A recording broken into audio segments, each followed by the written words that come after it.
¿Cómo están, queridos adultos mayores? Esperando se encuentren ustedes bien, así como sus familias, les doy la bienvenida a un programa más de Cama en Casa.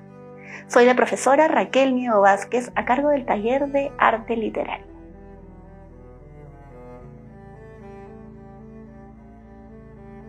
El objetivo de esta sesión es aprender qué es la poesía, cuál es su lugar en el mundo, qué rol ocupa en la sociedad. ¿Están listos para desarrollar este súper talento? Entonces, comencemos.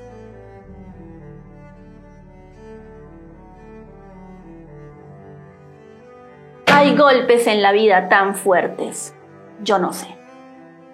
Golpes como del odio de Dios, como si ante ellos la resaca de todo lo sufrido se emposara en el alma, yo no sé. Estas primeras líneas corresponden al poema Los Heraldos Negros, escrito en 1918 por César Vallejo, uno de nuestros más ilustres escritores peruano y universal de la lírica tradicional de nuestro país.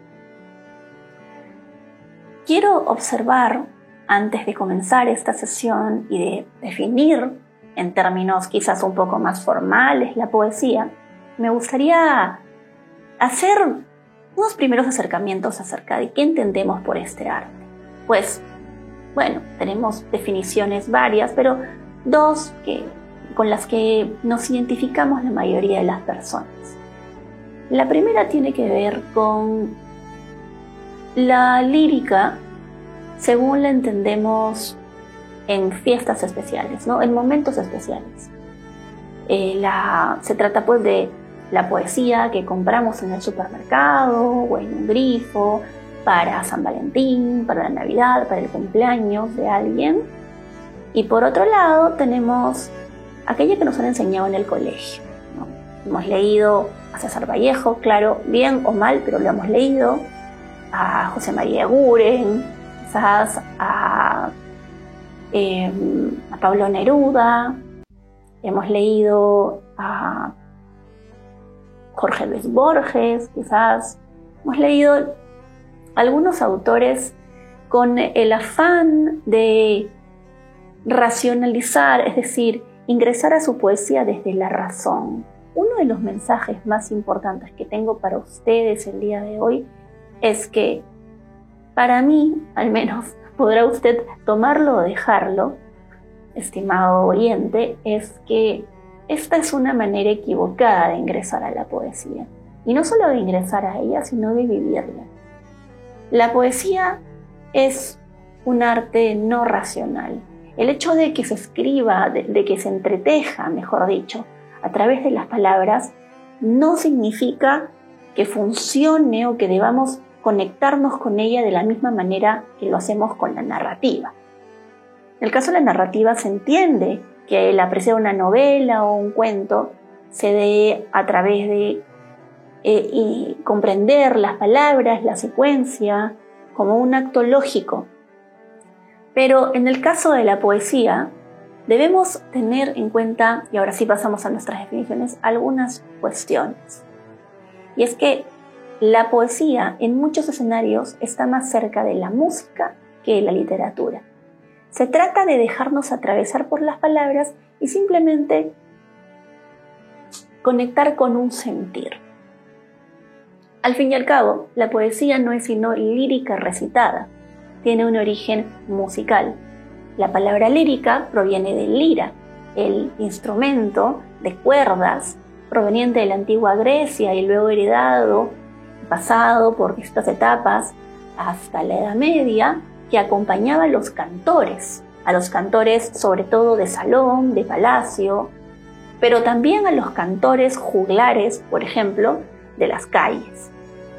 Entonces, hay mucha cercanía, en muchos casos más que con la literatura, entre la poesía y la canción. Hay muchos autores, hay que decirlo también, muchos músicos que en su momento, en su juventud, quisieron ser poetas, pero encontraron en la música una manera de llegar a más personas y por ello se dedicaron a esta profesión. Entonces, entendemos en primer lugar que la poesía es lírica recitada, es una canción recitada. Y cuando nosotros escuchamos una canción, no estamos tan pendientes del significado como cuando leemos una novela o un cuento. La melodía y el ritmo y la métrica, conceptos que estudiaremos más adelante, que observaremos más adelante, tienen un rol tanto o más importante que la palabra en la poesía. Porque la poesía pretende crear una nueva sensibilidad. ¿Y qué debemos entender por nueva sensibilidad? Sentir nuevas sensaciones que nunca antes habíamos experimentado y pensar de nuevas maneras. La poesía da a ese punto de nosotros, sin que nos demos cuenta, que conecta con una nueva manera de ver algo de nuestra realidad que antes no habíamos apreciado de ese modo. Fomenta, por lo tanto, la empatía, la capacidad de ponerse en el lugar del otro y la conciencia sobre nuestro propio espíritu y nuestro mundo interior. Vamos a verlo con un ejemplo, y para ello les contaré una pequeña anécdota.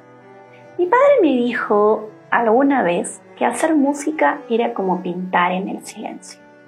Si nos imaginamos el silencio como un lienzo en blanco, podremos también imaginar que sobre él entra el sonido, entra, ¿por qué no?, la música, una vez que le otorgamos determinado orden, que le damos melodía y ritmo. En la poesía pasa algo similar. La rima y la métrica son ese ritmo que compone desde su estructura, desde su orden primordial, al poema. Solo que es al fin y al cabo la sensación, aquello que sobre nosotros como un lienzo en blanco va generando un nuevo tinte, va dibujando un nuevo paisaje. Por ello es importante recalcar que el principal objetivo de la poesía es generar una nueva sensibilidad. ¿Y qué vamos a entender por una nueva sensibilidad? Un sentipensar. Pensar con el sentimiento y sentir con la mente. Eso es la sensibilidad. No es lo mismo hablar de sensibilidad que de sentimiento, ni tampoco emoción, ni sensación. Entonces vamos a olvidarnos por un momento de estos conceptos, concepciones, miradas que hemos aprendido acerca de la poesía, de que solo tiene esta utilidad o sirve para ocasiones especiales que podemos comprar en el supermercado o en un grifo. Y también vamos a olvidarnos de la otra mirada de la poesía, aprendida en el colegio, quizás en los primeros años de universidad, según la cual la poesía es algo difícil, que se entiende palabra por palabra, que es a la que se ingresa a través de la razón, ¿no?, comprendiéndola como un discurso, ¿no? Vamos a olvidarnos de todo esto y vamos a tratar de equiparar la poesía a la música como algo que fluye simplemente a través de la emoción. O sea, las palabras solamente nos dejan un grano de una emoción o un conjunto de emociones, ¿no? Y para ello las acompaña su musicalidad. Pero las palabras igual están escogidas de una manera tal, en tal secuencia, que generen este determinado efecto. Para ello, ¿por qué no rebobinamos un poquito hasta el poema Los Heraldos Negros, que leíamos al inicio de esta sesión y lo llevamos al final? A ver qué es lo que sienten. No se pregunten tanto por qué es lo que piensan, ¿sí?, sino qué es lo que sienten. Hay golpes en la vida tan fuertes, yo no sé. Golpes como del odio de Dios, como si ante ellos la resaca de todo lo sufrido se emposara en el alma. Yo no sé. Son pocos, pero son. Abren zanjas oscuras en el rostro más fiero y en el lomo más fuerte. Serán tal vez los potros de bárbaros Atilas o los heraldos negros que nos manda la muerte. Son las caídas hondas de los cristos del alma, de alguna fe adorable que el destino blasfema. Esos golpes sangrientos son las crepitaciones de algún pan que en la puerta del horno se nos quema. Y el hombre, pobre, pobre, vuelve los ojos como cuando por sobre el hombro nos llama una palmada. Vuelve los ojos locos y todo lo vivido se emposa como charco de culpa en la mirada. Hay golpes en la vida tan fuertes, yo no sé. Vamos a conectar con la emoción que nos deja este poema. Si algo les ha transmitido, entonces, felicidades, acaban de descubrir el fin de la poesía. De eso se trata la poesía, de la sensación que nos deja. O este otro, de Abraham Valdelomar, otro gran poeta peruano y narrador peruano. Mi infancia, que fue dulce, serena, triste y sola, se deslizó en la paz de una aldea lejana, entre el manso rumor con que muere una ola y el tañer doloroso de una vieja campana. Dábame el mar la nota de su melancolía, el cielo la serena quietud de su belleza, los besos de mi madre una dulce alegría y la muerte del sol una vaga tristeza. En la mañana azul, al despertar, sentía el canto de las olas como una melodía, y luego el soplo denso perfumado del mar.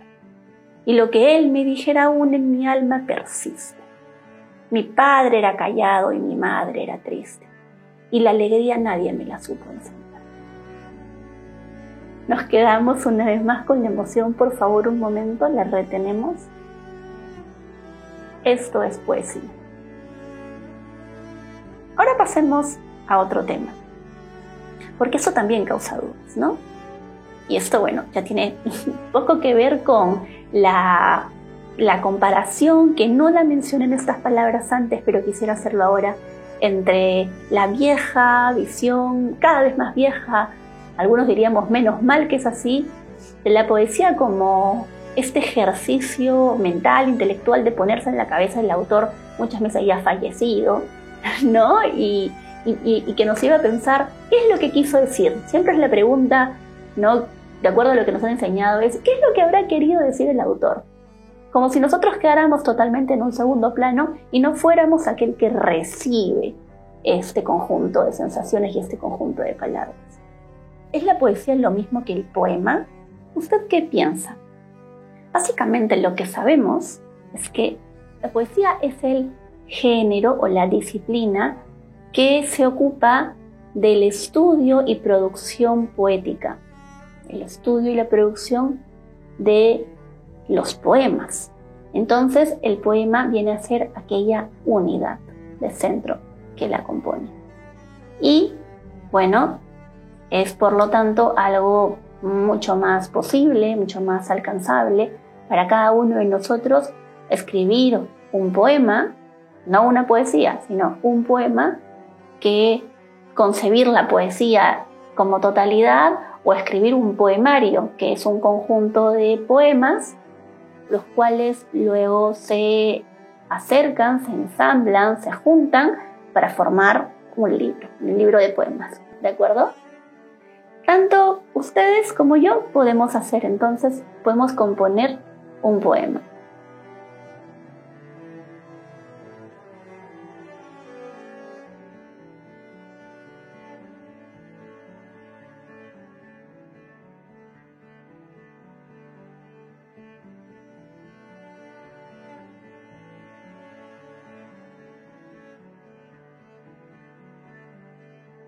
Y para ello vamos a desarrollar el siguiente ejercicio. Voy a pedirles que para esto tengan a la mano un periódico o revista, unas tijeras y que recorten azarosamente palabras, no cualquier palabra. Les voy a pedir que recorten sustantivos, verbos y adjetivos. Sustantivos como nombres propios, los nombres de los objetos, ¿no? Mesa, casa, albañil, hermano. O nombres propios también, ¿sí? Como aquellos de nombres de países, de personas, nombres en mayúscula. Vamos a también recortar verbos al azar. Cantar, hacer, decir, cuidar. Y vamos a cortar adjetivos, los cuales califican nuestros objetos, nuestros sustantivos. Grande, bonito, feo, etcétera, etcétera, etcétera. Lo vamos a hacer de manera azarosa. Vamos a cortar tantos como podamos. Y luego vamos a ponerlos en una bolsa y a mezclarlos todos. Y luego vamos a finalmente vaciarlos en una mesa y juntarlos en un orden más o menos azaroso, siguiendo nuestra intuición, hasta que podamos formar 4 versos. Luego los vamos a leer, los vamos a pasar en un papel en blanco y nos encargaremos de conectar con nuestra emoción y preguntarnos qué nos está diciendo, qué nos está comunicando esta composición, este juego de palabras. Quizás ahí suceda, estimado oyente, que quiera usted lanzarse, tener este impulso de corregir, mejorar, arreglar el conjunto, el juego de palabras que acaba de generar. Este juego de palabras es más largo, esta tómbola realmente, porque así habría que llamarla, es más larga de lo que usted piensa. Porque va usted a notar 2 cosas. La primera es que con el pasar de los días, si usted deja la primera versión de la composición que ha construido al azar o más o menos al azar, va a querer hacerle cambios, va a sentir que esto da pie a que usted vaya cambiando el orden de las palabras o haciendo nuevas tómbolas, ¿no? Donde nuevas palabras reemplacen a aquellas que se encuentran en su primera composición. Eso va a pasar por un lado. Y por otro lado, lo que va a suceder es que va a verse identificado, y esto se lo puedo prometer, usted va a verse identificado con el primer poema, poema quizás todavía no podamos llamarle poema, pero con el primer juego de palabras que aparezca. Y si no se siente identificado de buenas a primeras, le sugiero hacerse la siguiente pregunta. ¿Qué tiene este juego de palabras para decir? Le aseguro que algo resonará y a partir de ahí usted querrá lanzarse a hacer cambios, a corregir, ¿sí? Y no solo una vez, porque, y esto sucede en todos los géneros literarios, una es la corrección que hacemos inmediatamente después de enfrentarnos a esta pieza nueva, una pieza nueva, poesía, cuento, ensayo, memorias, lo que queramos, y otra es dejarla reposar, así como si fuera un postre que lo dejamos reposar o algo de comer. Hay una relación que tiene en este sentido la literatura, que cuando la releemos a los días o a los meses o a los años, realmente cambia mucho con respecto de la primera creación. Entonces, primero usted va a hacer esta corrección, ¿no? Va a tener este impulso de conectarse, de esa primera semilla de conexión que sintió con los primeros versos, va a querer reforzarlo haciendo cambios, haciendo nuevas tómbolas de palabras que generen nuevas combinaciones. Pero ahora va a haber un segundo momento en el que quizás le va a parecer que esta combinación de palabras no es tan precisa para lo que a usted le gustaría comunicar. Eso ya tiene que ver con el trabajo de edición. No se crea que esto es un simple juego.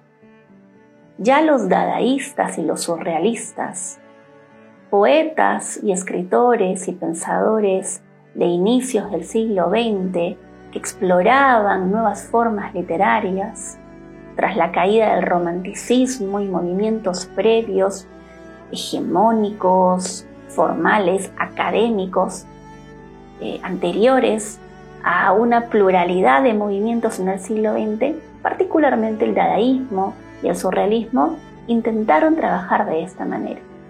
La escritura automática, que no es otra cosa que ponerse en la oscuridad a escribir según se asocien libremente las palabras, o generar piezas al azar con recortes de periódicos, precisamente como lo está haciendo usted ahora, ya practicaban pues de esta manera, porque pensaban, y no sin justa razón, que el inconsciente era aquel que libremente aparecía cuando nosotros lo dejábamos ser. Y claro está, en algún momento más temprano que tarde, usted va a preguntarse, ¿estaré escribiendo bien? ¿Podré ser yo capaz de hacer un buen poema? Así que pasemos a esa cuestión. ¿Cómo hacer un buen poema? La respuesta más lúcida, quizás más directa al grano, es aquella de ser muy auténtico. Para hacer un buen poema hay que ser muy auténtico, pero claro, esto puede sonar muy vago, ¿no? Y hemos dicho que no queremos eso en nuestra sesión. No queremos vaguedad, no queremos irnos a un plano muy mental de las cosas. El punto está en saber distinguir aquello que puede sonar muy general, ¿no? Como decir tus ojos, si es que queremos dedicarle un poema a alguien que amamos, a un ser querido, digamos. Tus ojos son cristalinos como pétalos de rosa bañados en lluvia. A ver, si queremos escribir eso, pues también lo podemos encontrar en una tarjeta del supermercado, ¿verdad? Es decir, no vamos a poder expresar con palabras generales lo que realmente sentimos hacia este ser querido, como sí lo haríamos si pudiéramos primero entrar en nosotros y darnos cuenta de que nuestro amor, en este caso hablando del amor filial o romántico, del tipo que nos habite, ese tipo de amor que nos habite, no es igual al de ningún otro. El amor como concepto es uno solo, pero las maneras de amar son muy diferentes de persona a persona. Entonces nosotros tenemos que encontrar aquello que llamamos voz poética. Y la voz poética es poner en palabras, darle voz precisamente a nuestros sentimientos que, valga la redundancia, son nuestros y de nadie más. Y esto no es tan sencillo. No bastará con corregir. Como ejercicio, claro, hemos elegido, en lugar de una catarsis convencional, entendiendo catarsis como escribir aquello que se nos venga primero a la mente, como decíamos hace un momento, que lo hacen los surrealistas, ¿no? Este movimiento literario de principios del siglo XX, revolucionario, vanguardista, en el ámbito artístico o estético. Bien, nosotros lo hemos hecho a nuestra manera, con recortes de periódicos. Hemos hecho una catarsis inconsciente. Hemos unido una palabra tras otra pensando que es casual cuando de casual no tenía nada. Esa combinación que vamos a generar, les vuelvo a repetir, que es exclusiva para nosotros, tiene algo que decirnos. Eso es el equivalente a la catarsis. Y a partir de ello vamos nosotros a corregir, vamos a limar, pero no buscando, digamos, escribir más bonito, no buscando hacerlo bello, no vamos a centrarnos en eso, porque es un concepto también muy vago de la belleza. Vamos a concentrarnos en qué palabra sería más precisa para representar esa emoción que tenemos. Eso sí, para no perdernos en esta vorágine emocional, este intento casi perpetuo de poner nuestra emoción exacta en palabras, vamos a guardar una cierta estructura. Vamos a fijarnos si esa combinación de palabras resurgidas del periódico tienen un orden, es decir, bueno, no exactamente un orden, con esto me refiero a si guardan sentido. ¿no? Si el verso que hemos construido guarda sentido, si aquel que ponemos abajo también guarda sentido, si tiene una armonía, una cierta armonía lingüística, ¿no? Y también tiene una armonía para nosotros. Y para que tenga usted una última preparación para la experiencia que va a vivir, vamos a recitar unos poemas del ensayista, artista integral, plástico, fotógrafo y por supuesto poeta Jorge Eduardo Eyelson. Empezando con los siguientes versos que me parecen muy hermosos, algo muy breve. Y no soy yo el que sufre, sino el otro, el mismo mono milenario que se refleja en el espejo y llora. Estos son versos muy breves de Pesca Milagrosa, un poemario de 1984. Ahora sí, vamos con algo un poco más de largo aliento, también de Eyelson. Ceremonia solitaria bajo la luz de la luna. Ceremonia solitaria en compañía de mí mismo. Ceremonia solitaria en compañía de tu cuerpo. Columna al otoño, cuerpo enamorado. Doble diamante en el corazón del otoño. Escribo algo, esposa mía sepultada. Genitales bajo el vino. Impromptu, nocturno terrenal. Oda al invierno, perdido a tus pies. Retrato, smoking car. Solo el sol. Un poema más del poemario Columna al otoño.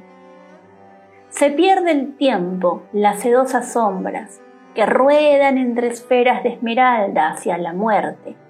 Frente al otoño, respiro como un ángel, escucho el silbido de las flores vivas, veo grandes cielos y corrientes frías de olvidados rostros pasan por mi frente.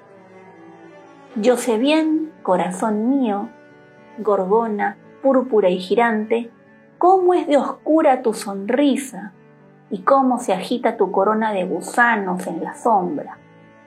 Rey vulnerado por las detonaciones lilas del otoño, heme aquí, transido ante los fuegos estelares, mirando cómo arde en una azul columna, agreste y solitaria, mi corazón, los árboles y el viento. Bueno, entonces ahora vamos a recapitular un poquito y vamos a concluir algunas cosas que nos sirvan para el ejercicio que tenemos entre manos. No sé si esa es la primera vez, la segunda, la tercera que usted escribe un poema, pero sé que este ejercicio lo va a hacer mirarlo de todos modos de una nueva manera.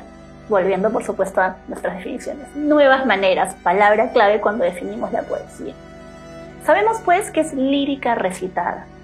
¿Qué es lírica? Una palabra, ¿no es cierto?, que viene del objeto lira, del instrumento musical que era protagonista, no solo acompañante, sino protagonista de las celebraciones en torno a las cuales había fiestas y se recitaba poesía, tanto en entornos palaciegos de palacio medieval como en las calles a través de las voces de los juglares, los cantores callejeros, los artistas callejeros.